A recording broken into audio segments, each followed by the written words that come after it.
Pessoal, dando início a mais um programa Contrato Social Podcast e hoje com o nosso convidado especial, Dr. João Paulo Martinelli, é advogado, doutor em Direito Penal pela USP, assessor na Secretaria Nacional de Segurança Pública, professor do IDP Brasília. Além disso, escritor e autor de inúmeros livros. Professor João Paulo, seja muito bem-vindo ao nosso programa Contrato Social. Muito obrigado, Thomas, é um prazer estar aqui. Você que além de tudo é um grande amigo. Vamos conversar aí, ter uma conversa agradável. Isso é muito bom. Professor João Paulo, temos aqui os nossos telespectadores, temos jovens estudantes de direito, jovens advogados, e a gente quer iniciar com uma pergunta: como é que foi a sua trajetória de vida para escolher a área do direito e como é que foi essa sua trajetória na área jurídica até esse momento? Bom, eu acho que o direito penal foi uma paixão à primeira vista, assim, né? Porque como eu sempre tive uma inclinação para as propedêuticas, né? Teoria geral do direito, filosofia do direito, mais até do que para as matérias mais técnicas, né? E o direito penal, na parte inicial, tem muito de aprofundamento da filosofia, da sociologia, para entender qual é a finalidade da pena, como é que o legislador determina que um comportamento é criminoso, como é que o sistema penal, né, prioriza determinados crimes, como aqueles a serem perseguidos, outros que não têm a mesma persecução, né? Então, antes mesmo de entrar no que é a lei, o direito penal por trás tem muito de fundamentos políticos, de fundamentos sociológicos também. Isso acabou me atraindo bastante, né? Então as próprias leituras as leituras mais aprofundadas, né, foram para o direito penal. As outras disciplinas, direito civil, até mesmo processo, era aquela leitura mais do dia a dia ali, da graduação, mas o direito penal acabou sendo aquela área que eu decidi me aprofundar mais.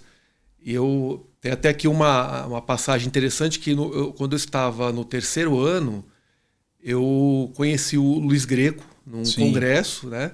Ele já estava no quinto ano, já prestes a se formar, e ele, assim, tê-lo conhecido foi um divisor de águas para mim, porque ele me passou uma bibliografia muito diferenciada, né?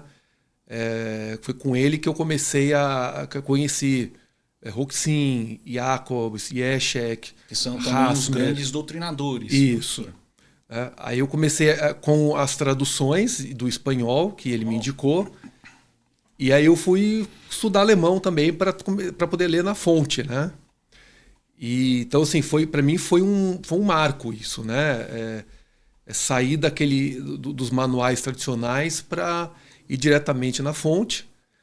E a partir daí eu decidi que eu queria me aprofundar, vou fazer mestrado, vou fazer doutorado, publicar artigos, me debruçar mesmo. E aí eu ainda não tinha renda suficiente. Aí quando era aniversário, Natal, os pedidos de presente eram esses tratados, né? Os tratados. Eram os tratados. Eu falava, pai, eu quero o tratado do Jeschek. Aí tem que comprar pela internet, lá na Civitas da Espanha. Ainda não era tão fácil comprar livro estrangeiro como hoje. Já tinha internet, já tinha essa possibilidade, mas não era tão fácil como hoje, né? E o livro era em alemão, você tinha que traduzir ele para o português. Inicialmente eu peguei as traduções em espanhol, porque tinha pouca tradução, inclusive, para o português, né? Do alemão para o português. O Luiz Greco foi um precursor dessas traduções diretas do alemão para o português. A gente não tinha tantas traduções disponibilizadas. Então eram livros em espanhol mesmo. Professor João Paulo, como é que foi a sua experiência na Universidade de São Paulo, no doutorado? E como é que foi também a sua experiência no pós-doutorado em Coimbra? Foram duas experiências muito boas, né? Por ter assim, emendado já tudo, graduação, mestrado, doutorado, eu era relativamente jovem, então foi um processo de amadurecimento. Eu convivia com colegas que tinham a minha idade, mas muitos que eram bem mais velhos, né? Eu tinha desde colegas que tinham acabado de se formar até desembargadores cursando as disciplinas. Então isso é muito interessante, porque há uma troca de experiências, né? Daqueles que já tinham uma convivência maior na prática mesmo, que traziam problemas que muitas vezes a gente via que não valia a pena discutir. Uhum. Né? E foi bem importante, foi interessante também daí compatibilizar com a advocacia.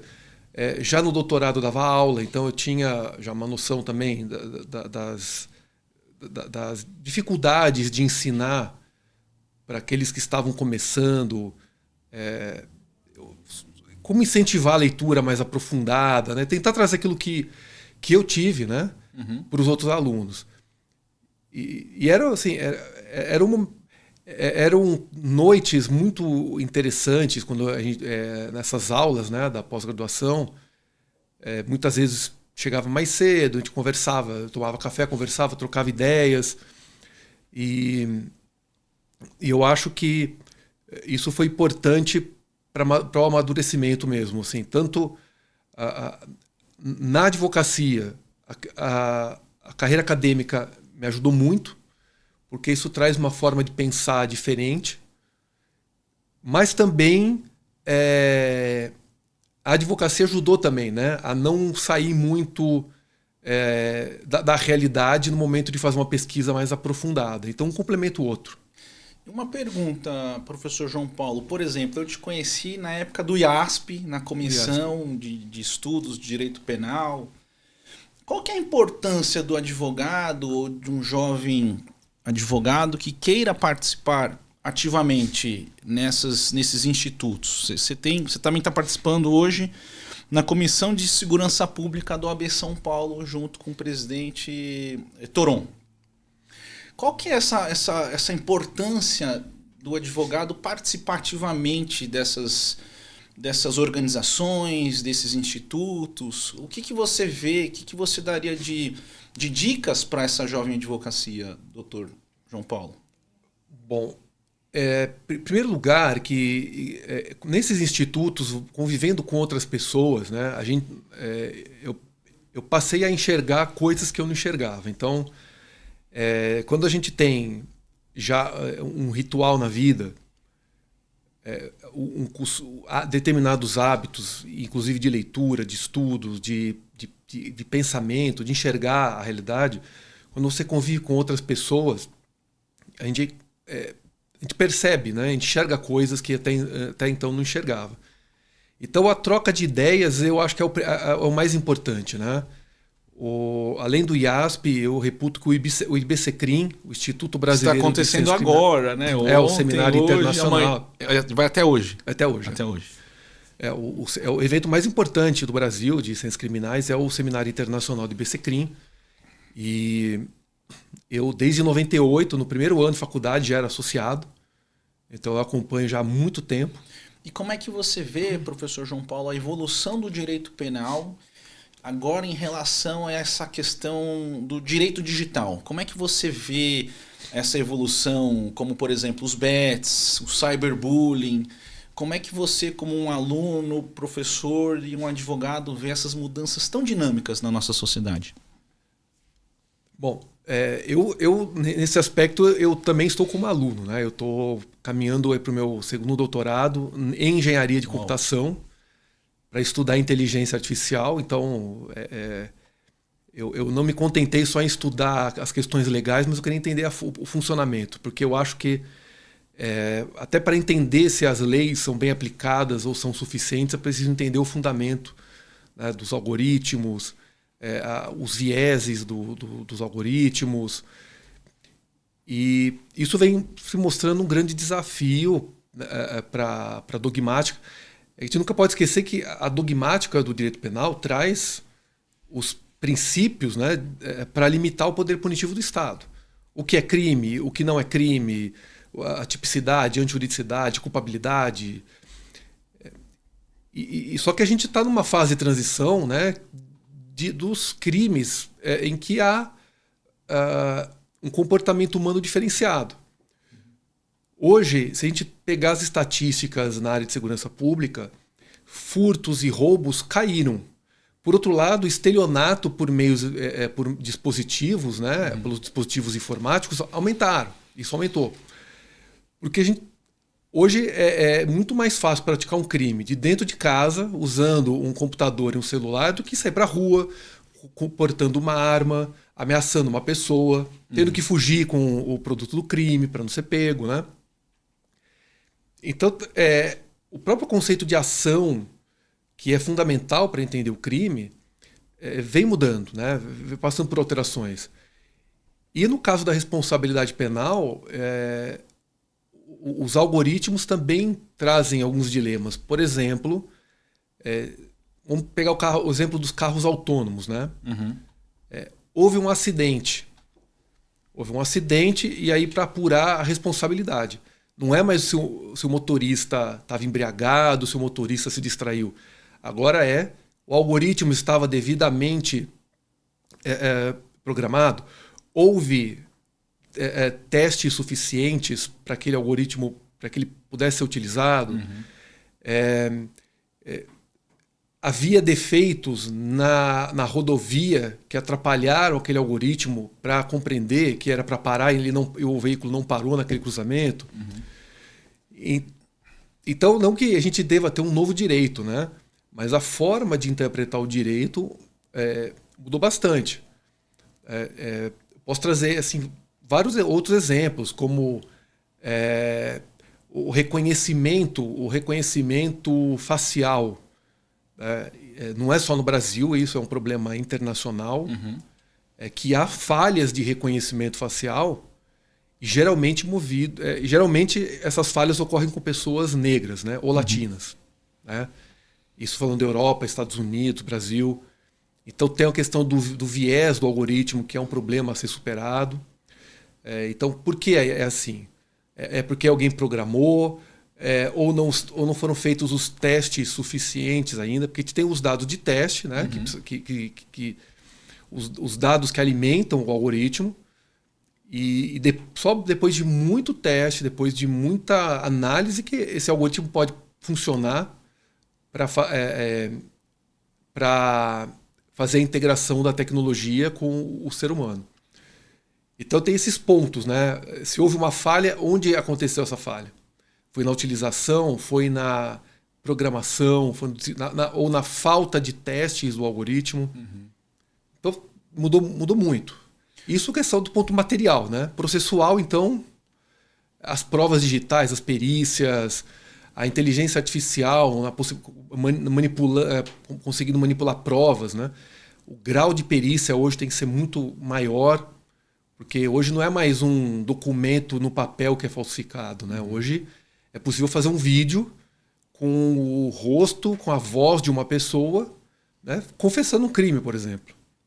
Né? E tem também o caso do falso advogado também, né? Que teve as operações também. Sim.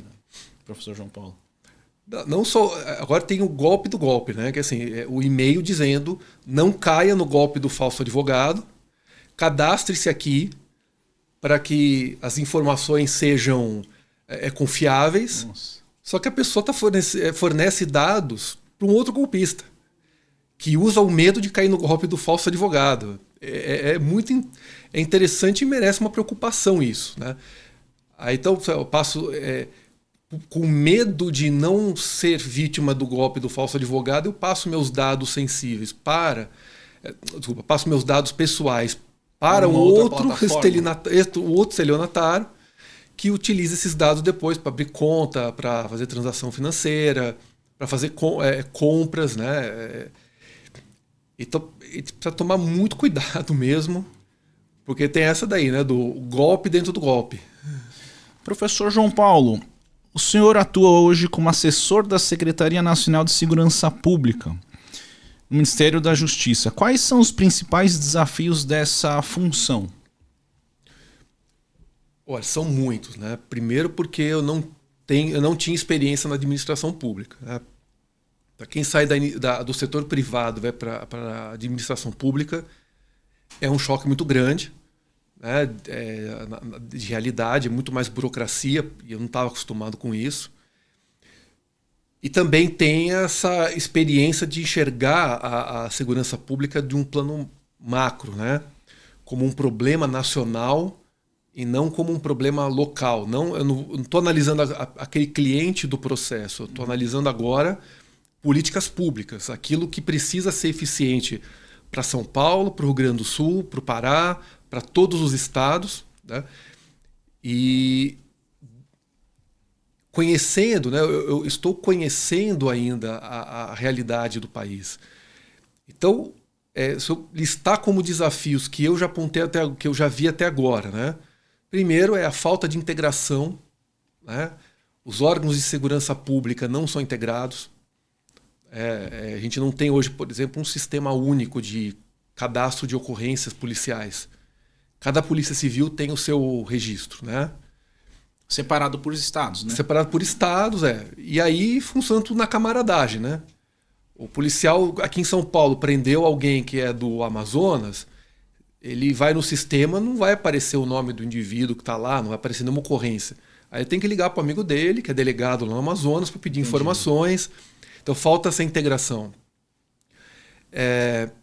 Falta uma política efetivamente única de segurança pública, né? Claro que cada estado tem que ter a sua autonomia, mas algumas diretrizes devem ser únicas. E eu posso citar várias aqui. Um piso salarial para policiais, por exemplo, né? Um piso nacional, um sistema de integração de informações. Porque hoje o problema de crime organizado ele não só interestadual, mas é também transnacional. Então é preciso ter um sistema rápido de informações para ligar os estados. Vejo também como desafio políticas públicas efetivas de segurança pública que não fiquem restritas a policiamento. Uhum. É claro que tem que ter polícia, tem que ter a força do Estado, mas quando o Estado entra com a polícia numa comunidade dominada pelo crime organizado, o mesmo Estado tem que vir depois com educação, com saúde, com lazer, com assistência, porque senão o crime organizado volta. Pode ser uma outra facção, não aquela, né? Uhum. Como é muito comum acontecer. A polícia entra, expulsa uma facção que está lá, aí vem outra, né? Entra outra.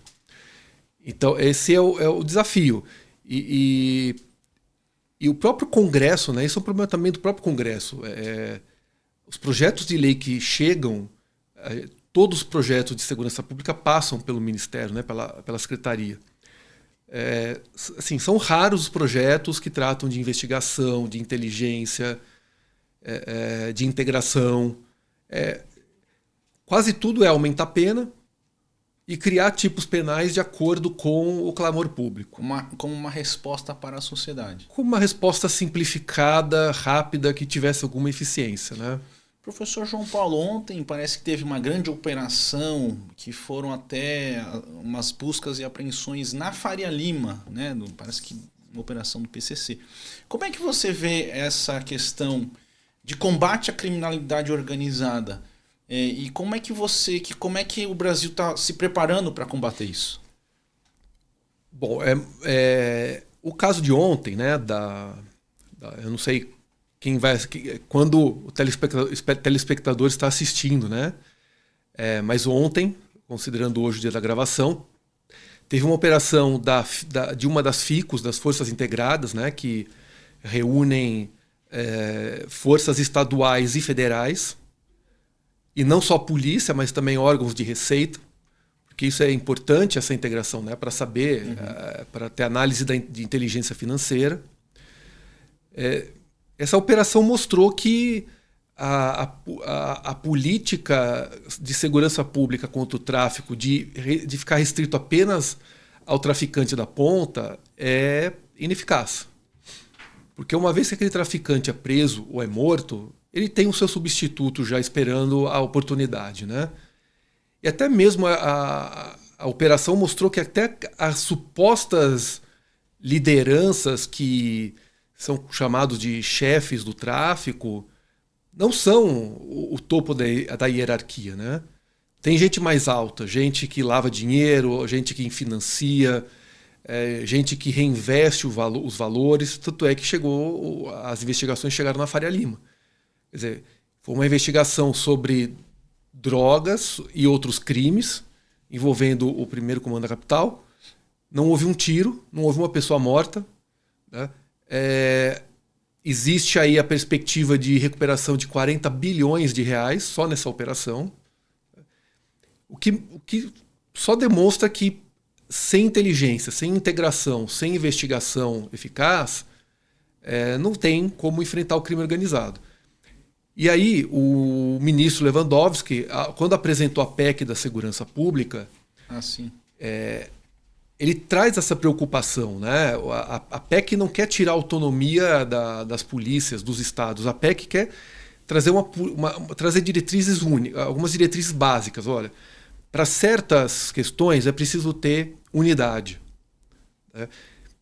Então, essa operação envolvendo Polícia Federal, Polícia Civil, Ministério Público, Receita Federal, Receita Estadual, mostrou que a integração é importante. Só que o Sistema Único de Segurança Pública não tem previsão constitucional ainda. Diferentemente do Sistema Único de Saúde, educação, cultura, tudo isso tem previsão constitucional. Segurança Pública não tem. O SUSP está numa lei, não está na Constituição. Então o ministro quer transformar o SUSP, trazer o SUSP para a Constituição, para que possam existir políticas nacionais mais eficazes. E professor João Paulo, nessa PEC, existe aí a Polícia Militar, Federal, como é que essas diretrizes da União vai conseguir agregar todas essas polícias? Porque também tem a GCM, é possível uma diretriz única para todos? Sim, aquelas diretrizes básicas, né? Do piso, formação do policial, sistema de informação integrado,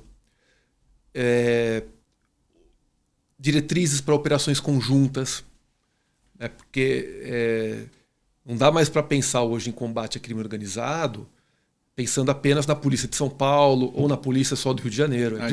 Cada estado, né? É preciso ter integração. A Polícia Militar de São Paulo, a Polícia Militar do Rio de Janeiro, a Polícia Civil de São Paulo, a Polícia do Rio... Só citando como 2 exemplos de estados, né? A operação de ontem envolveu polícias de outros estados também. Então, como a polícia vai se estruturar, isso o Estado vai ter autonomia, né? Mas a formação do policial especial é importante. A gente precisa formar policiais que tenham capacidade de investigar lavagem de dinheiro, crimes financeiros, não só cuidar daquele crime chamado crime de rua, né? Sim. Furto, roubo, tráfico, lavagem de dinheiro envolve inteligência financeira, que é algo complexo, é algo que demanda muito estudo, muita experiência para análise de dados. Precisa ter o engenheiro de dados, é preciso ter inteligência artificial colaborando. E alguns estados ainda trabalham com planilha de Excel, né? Então a PEC vem trazer essas diretrizes. A partir de agora tem que ter um mínimo aqui de estrutura, e a partir desse mínimo cada estado faz o que quiser. Mas esse mínimo de estrutura tem que existir. Até para condicionar... Eu quero aproveitar aqui para falar uma coisa importante. O Fundo Nacional de Segurança Pública, que está subordinado ao Ministério da Justiça, o governo, ao direcionar os recursos, não tem poder, por exemplo, de decidir onde os recursos vão ser aplicados, né? Cada estado tem a sua autonomia. Entendi. Mas há situações em que a gente vê que o próprio Estado não se preocupa na utilização do recurso. Por exemplo, um Estado onde o armamento já está ultrapassado, os equipamentos de proteção já estão vencidos e a polícia não tem. E aí não tem como a União condicionar, olha, eu vou repassar do fundo e eu quero que seja usado para comprar coletes para os policiais. Não dá para fazer isso. Entendi. Então, mas aí o Estado pode definir para qualquer compra de material ou fica a critério do Estado? O Estado utiliza como bem entende, tem que prestar contas, claro, tem que ser... o dinheiro tem que ser utilizado para a segurança pública, né? Mas há situações assim, em que uma grande parte é usado para remuneração de policiais. Entendi. Né? Até aqui sendo honesto, assim, né? Vamos ser sinceros. Alguns penduricalhos, por exemplo, para determinadas patentes mais altas da Polícia Militar, né? Enquanto aqueles que estão na patente mais baixa não têm um reajuste salarial. Entendi. O Rio de Janeiro é um exemplo. O salário mais alto da PM no Brasil é de coronel da Polícia Militar do Rio. O mais baixo é de soldado da Polícia Militar do Rio. Nossa. Então, uma incongruência. Isso. É que a União não poderia dizer, vamos chegar num equilíbrio aí, né? Então, a União pode, por exemplo, pôr um piso salarial. Falar, o mínimo vai ser isso aqui. Se quiser pagar mais, ótimo, mas o mínimo é isso daqui. Então, são pequenos detalhes que passam despercebidos, mas que tem muito a ver. Está diretamente relacionado com a eficiência. Porque se o policial não ganha bem, o que acontece no horário de folga dele? Ele vai fazer bico, ele não descansa, né? Aí quando ele deve voltar ao trabalho, ele já está desgastado. Isso traz problemas psicológicos. O Brasil tem um índice de suicídio de policiais muito alto. Isso é muito preocupante. O índice de suicídios de policiais é 10 vezes maior que a média nacional. Tá? Então, aqui um outro exemplo. O Escuta SUSP, que é um programa de saúde pública do governo federal, o governo não pode impor, dizer, adote esse programa, ainda que seja de graça para o Estado. Sim. Ele oferece. Oferece. Aí o Estado pode falar, não quero. Ainda que seja bom para o policial, seja ótimo para o policial, o Estado pode falar, não quero. Com a PEC, essas pequenas coisas que fazem uma grande diferença, o governo federal pode dizer, vai ter que ter um programa eficaz de saúde mental com os policiais. E professor João Paulo, hoje estive com um deputado, Fábio Faria de Sá, de manhã, e parece que foi aprovado na Câmara Municipal um projeto, ele é estadual, mas um projeto de formação da Guarda Civil Metropolitana, como um curso de graduação, né? E aí uma das coisas que o nosso instituto fez, junto com a editora De Plasto, é fazer uma doação de livros. Então a gente fez uma doação de livros para complementar a biblioteca da Guarda Civil Metropolitana. E aí hoje eles disseram que a Guarda quer... Não sei qual que é a sua opinião sobre a Guarda Civil Metropolitana, como os poderes que ele tem de polícia ou não.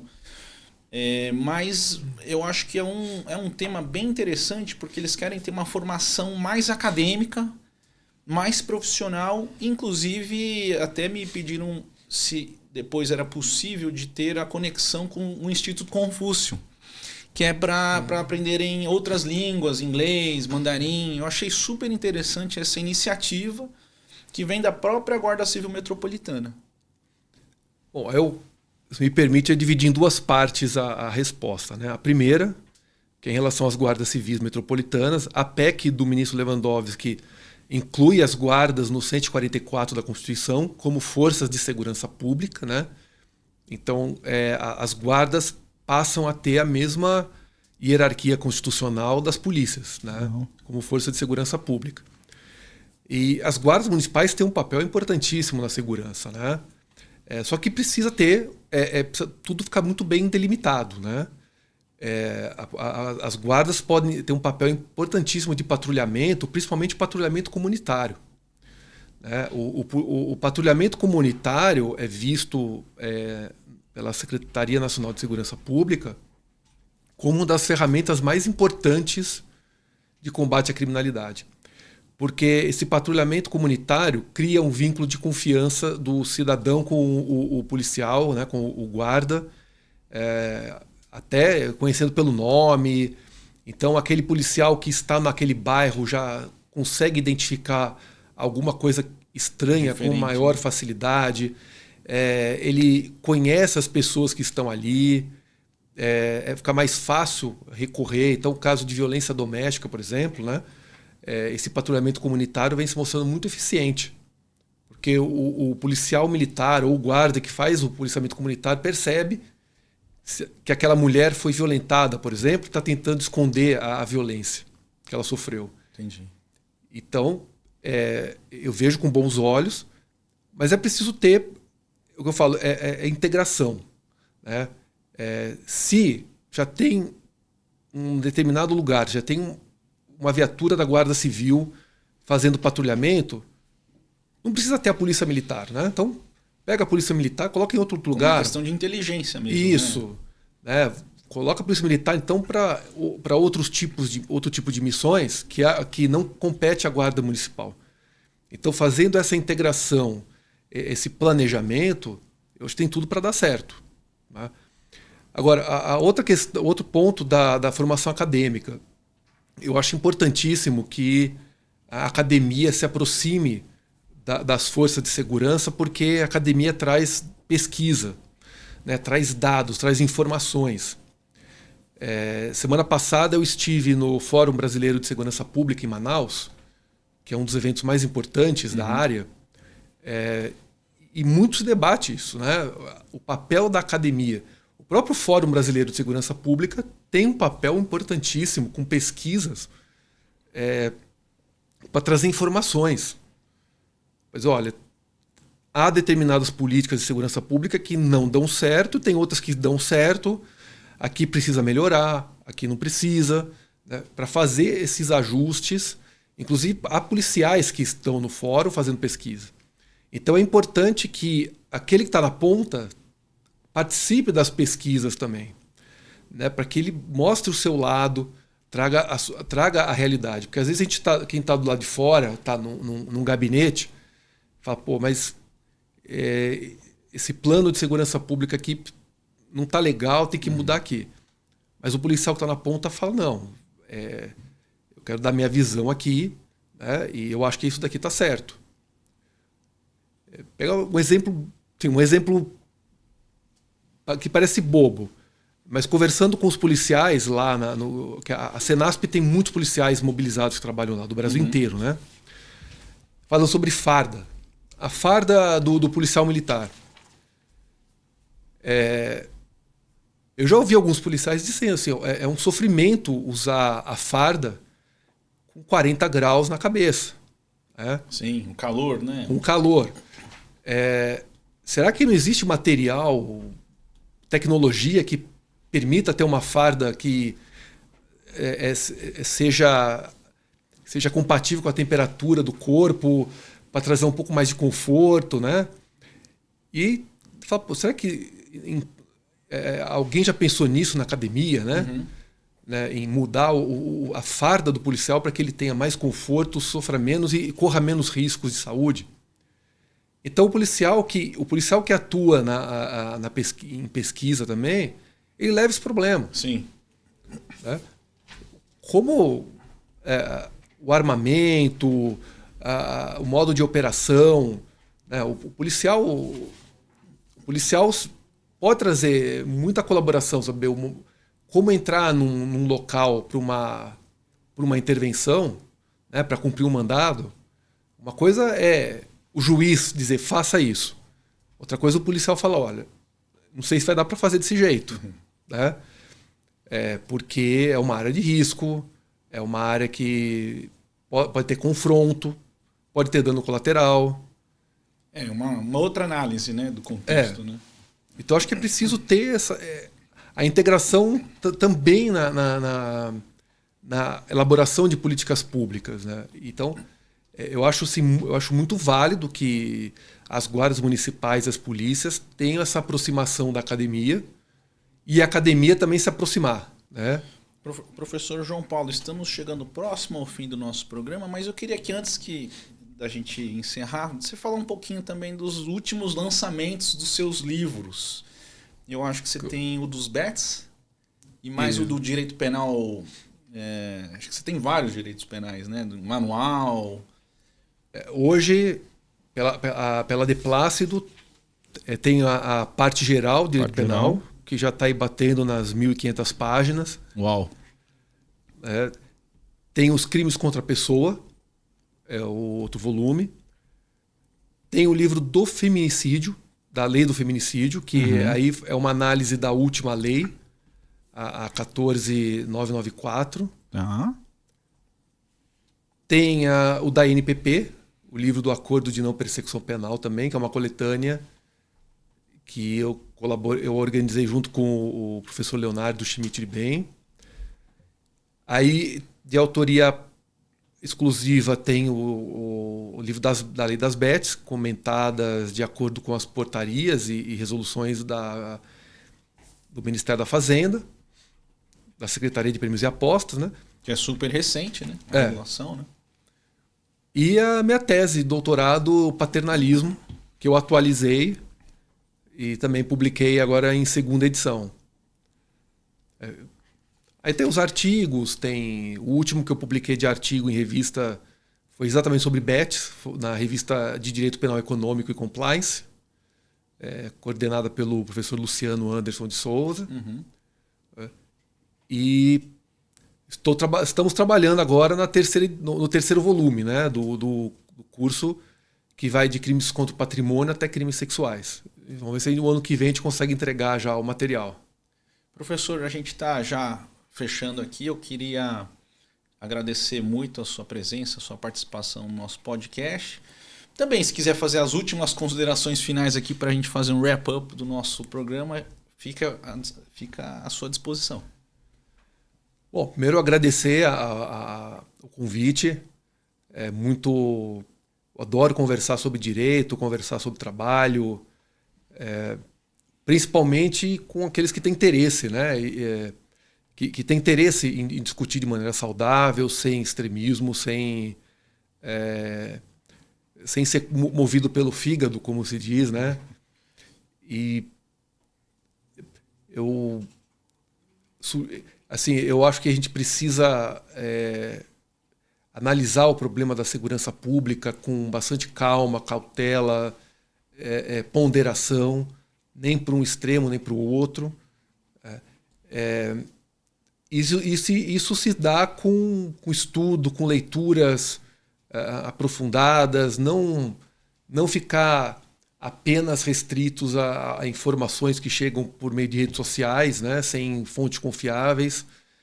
A gente precisa levar isso para um patamar mais elevado, pensando no interesse comum, né, não só no interesse de um determinado grupo. Então, a importância do podcast, né, da iniciativa do Thomas é trazer. Eu já acompanhei aí algumas entrevistas, né? Eu vejo que vem pessoas de vários espectros, né? Sim. Aqui para discutir os temas, e sempre de uma maneira ponderada, de uma maneira equilibrada, porque no fim é a sociedade como um todo que é beneficiada se isso acontece. Pessoal, muito obrigado pela participação de vocês até esse presente momento. E aqui agradecer o professor Dr. João Paulo Martinelli pela belíssima aula. Professor, muito obrigado pela sua participação. Eu agradeço. Um abraço a todos.